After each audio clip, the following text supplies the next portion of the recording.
Let's play a pop song, singing to that highway song. Got a little naive smile, the kind that drives you out. Nothing like playing with fire, brings boy to life.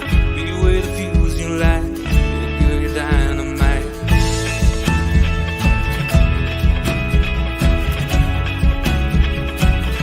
You made my day when you walked into town beside me, whispered with your eyes, let's go. You made me say what's your name, girl, you're lonely. Can I call you if I ever go down this road? And I can't seem to find the things I want.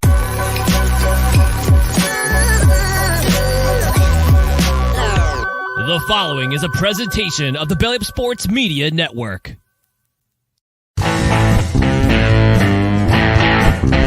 14:20 in the morning, 14 minutes and 20 seconds worth of sports talk to get you through your daily commute. Hot takes, recaps, best bets, and a little humor to get your day going in the right direction. Sit back, grab your coffee, and let's get into it.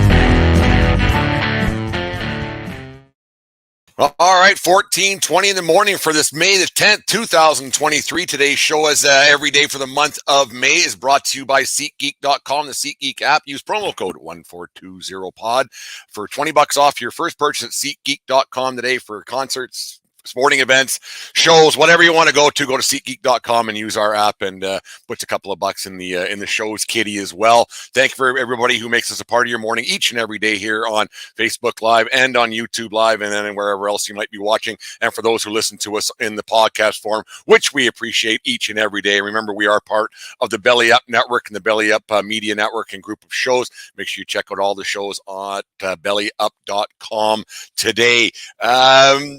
Right now, geez, we're 35, 36 games into the Major League Baseball season. Most teams are right there right now. And I know it's only May 10th, but it's time for some teams to get a little bit worried about how their season is progressing and how things are going forward. You got playoff teams that are probably on the outside looking in right now from last year. You got teams that probably that shouldn't be worried at all, because you got the Tampa Bay Rays who just keep flying. I got a little conspiracy theory about them in a second here, but you also got a team like the Atlanta Braves who are really good, who are just flying. And both of those teams, if they just play 500 baseball, they'll find themselves in a playoff spot, and they'll miss those dreaded wild card games or wild card rounds that happen each and every year with the upsets that can occur. So Tampa and Atlanta fans, they could probably rest easy. All six of you Tampa Bay fans, you guys can just rest easily, not worry too much about the rest of the season. Then you got on the other side, you got a lot of fans in Oakland, not a lot of fans there either. You got Oakland, you got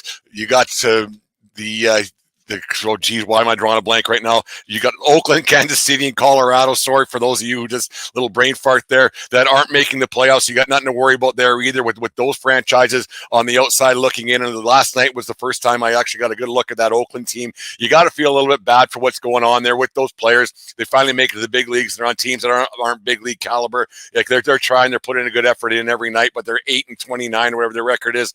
They're going to no doubt have they're going to be challenging that New York Mets record of 1962, I believe, of 120 losses, or that Tigers team loss of 2003 of 119 losses. You got a couple of ball clubs there in Kansas City and Oakland who are going to battle and then find a way to maybe beat those records this year, because that's two sorry franchises, two bad baseball teams. And Oakland, we beat that one.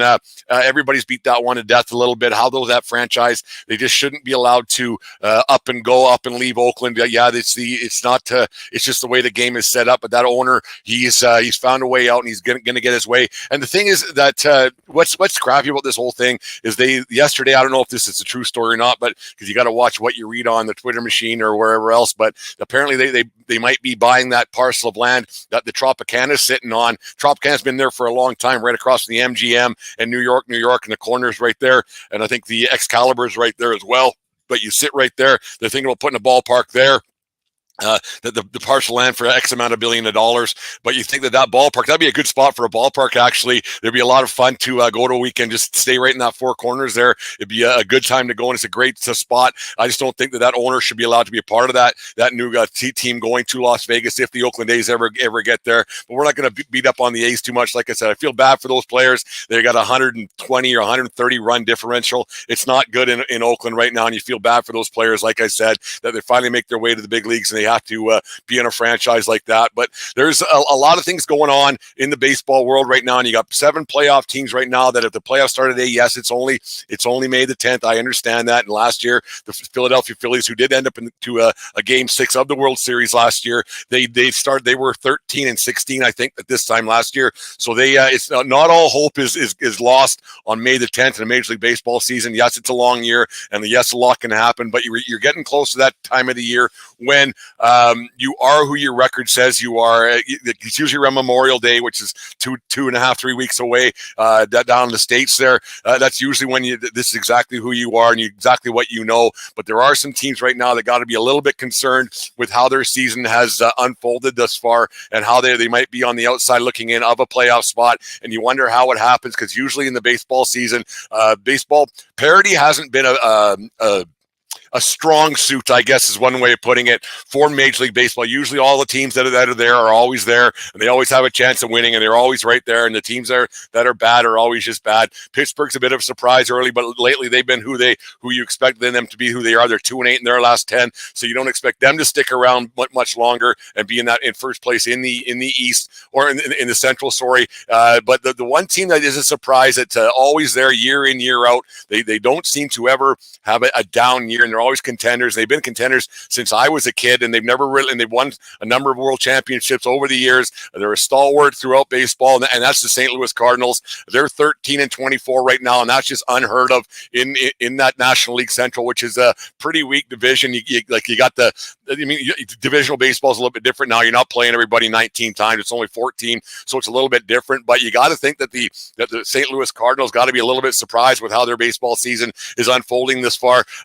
They're always right there. They're 8 games back right now, but you got to think that the 8 games back is pretty insurmountable. They don't have much going for them, and you got to wonder what the people around St. Louis and that great baseball town are thinking, because they're not used to teams of theirs tanking like this. It's odd that a team with Goldschmidt and Arenado would be that far back, but usually it's not an offensive problem early in the season like this. It's usually pitching and defense that'll get you, mainly pitching, and that's what's happening right now with the St. Louis Cardinals. And you got to think that they'll probably end up catching and get to a 500 record throughout the season, and that might be good enough in that National League Central to be a playoff team, because you got to think Milwaukee's not going to be there. The Cubs won't be there. The Cubs are just back to being the lovable losers again. They got their 2016 World Series, and that seems to be good enough for them. They don't need to really progress any further. They're happy with what they got. Like the team's not that great, but that St. Louis Cardinals team and the people who follow that team, they got to be a bit surprised with how this is all turning out and how they're going there. Another team that's a bit of a surprise, but or is it really? It's the New York Mets right now. They aren't doing very well, 17-19, and they're 8 games back of the Atlanta Braves, who are just a great baseball team. The Braves are great, but the Mets, I don't think we should be surprised, because it's not a surprise every year when Mets are going to Met. And no matter what you do, no matter who you are, I almost sang a Backstreet Boys song there, for Christ's sakes, who you are, where you are, whatever it is, as long as you love me. But it's funny that the Mets are going to Met, and Cohen went out there and he gave 2 aging pitchers who haven't pitched a bunch this year. Scherzer was scratched last night from his start, but Father Time will catch up with everybody, no matter who you are, and it doesn't matter. When Tommy John happens, it happens, and everybody gets it. And you got to think that the Mets faithful and the people out there in Flushing, Queens, are a little bit surprised with that team. And you got and it's just David Robertson's been serviceable, jumping into that closer role that he got just thrust into. But with the injury that happened in the World Baseball Classic to their closer, the trumpet guy, whatever his name is, but it's just it's not a surprise that you have 2 guys that were supposed to be the top rotation guys that are out already, and they haven't pitched a whole bunch this year. You think that as the season would progress, they would get a little bit more tired. But when the season's early and they're already out and they're already tired and everything else, and a neck cramp to Scherzer last night kept him out of his start. What's gonna happen to the Mets later on this season with Scherzer and with Verlander? How many starts are they going to get out of those 2 $40+ million pitchers? And that's per year. That's not for a duration of a contract. That's per year what they're getting from Cohen and his big bucks. And the Mets say could they be a wild card team? They're very, very likely could be, and they probably should be, but you never know what could possibly happen with that baseball club. moving forward in that tough National League East. Then you got to think the Phillies are a little bit disappointed, but they just got Bryce Harper back from his Tommy John surgery, which came back in an unprecedented time frame. But you got to think the Mets are highly disappointed in how their season has unfolded thus far. Like I said, I know it's getting to that point. It's early-ish right now, but it's at that point you don't know what you're going to get out of these guys. And the last team that's got to be a bit concerning to baseball fans, the Pacific Northwest, are the Seattle Mariners, who finally broke through after 20 years of not being in the playoffs. They went and made some great acquisitions with Colton Wong, Teoscar Hernandez from the Jays. They went out and got him, but Robbie Ray, he's out for the year, and you got to think him in his tight pants. That's a bit of a struggle to have him not pitching for the Mariners, and that their team just isn't that good right now. And that American League West is actually a little bit tougher. Minus the Oakland A's, obviously, but that team in Texas with the Rangers is much better. The Astros, of course, are always going to be a contender right there. They're eventually going to take a step back in the American League West. But you got and the Angels are finally winning a few ball games here and there, and it's about time that they did that with Trout and with Ohtani, that they should be contenders year in, year out with the two greatest players in baseball, allegedly. Like Ohtani, you guys know how I feel about Mike Trout. He's a stats monger, but that's what I feel about Mike Trout. Hell of a player, but I just figure there's something wrong there. But you got to think the people in the Pacific Northwest, how they they starved for baseball, they starved for playoff baseball for 20 plus years and didn't get there, and they got there last year, and they got the surprising win in game 3 against the Jays last year in the playoffs at Skydome, where they shouldn't have won. They were down 11-4 or whatever it was. I can't remember what the score was, but it was a bit of a blowout, and they came back and won. But yeah, it's crazy that it's they've taken a step back already with that baseball team there at Old Safeco Field in Seattle. So they got to be a bit concerned with what's going on there. That's 3 teams right now that I think are probably not going to make the playoffs. I mean, the playoffs last year. You guys all know how I feel about the Yankees. We won't get into that a whole bunch because the Yankees are just the Yankees. They're not very good. They're in a very tough division, obviously, with the Jays, with Tampa, and we'll talk about them in half a second. And the real surprise this year so far, right across baseball, is the Baltimore Orioles. And so you have 3 teams that are probably going to be wild card teams right there in the division that doesn't include New York Yankees. So I expect the Yankees probably not to include them in those other 3 teams that probably aren't making the playoffs, that made the playoffs last year. And you could probably mark that down. The Yankees, they got Oakland right now, but they just didn't look that good last night, even though they blew out Oakland, and Oakland's going to lose 130 games this year, which is crazy to think that it's going to be that possible. But that's my 4 teams that probably aren't going to make the playoffs. And I don't know where I thought about this and how I thought about this, or if I heard it somewhere, because I listen to a lot of ins and outs and read a lot of crap throughout the day. But there's something, and there's nothing to base this off of. There's no facts to this whatsoever. And I don't know if it's a Brent original, like I said, or something just seeped into my brain throughout the day. But is there something fishy going on with Tampa? And by something fishy, is it something that could be happening with like Houston Astros-esque thing that happened in 2017 with the garbage pails, the drums, or whatever you want to talk about, and beating on the garbage cans backstage? Because at 19-3 at home, it seems a little bit fishy to me with a team that isn't loaded with superstars. Is it something going on there? The only guy that they really got who's a superstar is Randy Arozarena, who's a hell of a player, but the rest of the team is hitting above their baseball cards, the back of their baseball cards. And it's kind of a funny thing that it's happening, and it doesn't really get addressed. Is it happening? No, I don't know. Is it a possibility? Yes, anything's possible because baseball has a long history of cheating throughout the sport and throughout the duration of the sport. So is it possible that there is something fishy going on in Tampa? I think there is a possibility. I'd like to hear your thoughts on that at 1420 sports at gmail.com. Get back to us on that, or go to our Facebook account or our Twitter account and talk to us about that and see what your thoughts are on that. Is it possible that maybe there is some skullduggery, as Ed Whalen used to say on Stampede Wrestling, that there is something going on with the Tampa Bay Rays and their batting average and the way they're playing at home? Because 19-3 at home seems a little bit fishy, and if you can cheat, if you ain't cheating, you ain't trying, right? So just let me know what you guys think of that little conspiracy theory that I got going on. There's my rant for the day. I don't know. Maybe I'm just hopeful that there is something going on, and they'll get banned from baseball and give the Yankees a bit of a chance this 2023 baseball season. Anyways, who do we got today for birthdays? On this day? On this day, In 1989, the Calgary Flames beat the Chicago Blackhawks 3-1 at the Olympic Saddledome in Calgary, Alberta, to win the Campbell Conference Final in 5 games. Joey Nieuwendyk scored 2 goals to lead the Flames, and Mike Vernon stopped 20 of 21 shots as the Flames made their way to the Stanley Cup Finals for the second time in franchise history.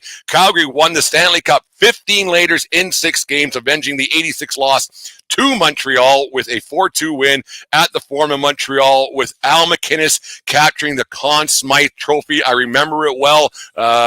There was a lot of crap going on. I think I watched this game or listened to this game on a grade 7 campout or grade 8 campout. I can't remember what grade I was in when this occurred, but I was on a campout up in the hills. We gathered around a radio, listening to this thing. But on this day in 1989, the Calgary Flames made their way to the Stanley Cup Finals, which they got back in 2004 or 2004, when they should have beat Tampa. They got goal disallowed there. And anyways, there's Lanny McDonald for those watching on YouTube. And happy 38th birthday to retired NHLer Ryan Getzlaf, born on this day in 1985 in beautiful Regina, Saskatchewan. Getzlaf went 19th overall to the Anaheim Ducks, playing with the Calgary Hitmen of the WHL in the 2003 draft. Getzlaf played in 17 National Hockey League seasons, all with Anaheim, winning the Stanley Cup in 2007.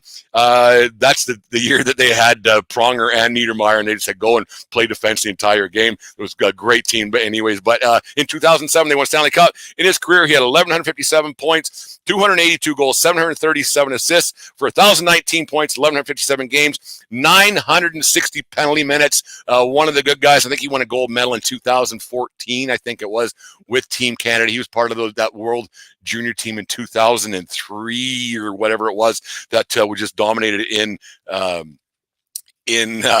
North Dakota, I think it was. I could be wrong. It doesn't matter. Don't check my stats. Or check them. Who cares? It doesn't much matter. Anyways, thanks very much for listening to 1420 in the morning, our YouTube channel. Make sure you guys subscribe to that. We're almost at 150 subscribers, which is a good number, but we always want to get more. So make sure you hit the little button if you're watching on YouTube, or if you're following on YouTube later on. Thank you very much for listening to the podcast each and every day. We got everything's going good there. But make sure you talk to people about the show and get the word, the 1420 word out there. Back tomorrow morning, and then back tomorrow night with 1420 Dave. We had good response from the show last night. Ended up being on Monday night. Ended up having a bit of a Leaf bashing session there. We didn't mean to, but it's kind of the way that turned out. So if you haven't listened to that show yet, make sure you check that one out. And like I said, we're on the Belly Up Cement Network show. A lot of good stuff on there. Make sure you check out a few of those as well. Anyways, and make sure you go to SeatGeek as well and get your tickets for whatever you want and get $20 off using our promo code 1420pod at SeatGeek.com today. Anyways, thank you very much for listening each and every day here, and we'll keep hoping for the Yankees to win or lose, or however you want to go. Anyways, make sure you guys have yourself a great day, and remember, as always, it doesn't matter where you are, it's who you're with. Have a good day, folks. We'll talk to you tomorrow. SeatGeek is the ticketing app for fans like the High Five Strangers guy, game-winning interception, first down, just a nice solid tackle. If you're in arm's length, you will be swapping skin with this extrovert. You see, he knows SeatGeek got him a great deal on tickets, so he can focus on what he does best, smacking palms. SeatGeek handles the tickets to sports, concerts, and more, so fans can fan. You just listened to the 1420 Sports Bar Podcast. 4 beer with sports talk and a whole lot more. We are part of the Belly Up Media Network. Let's get into it.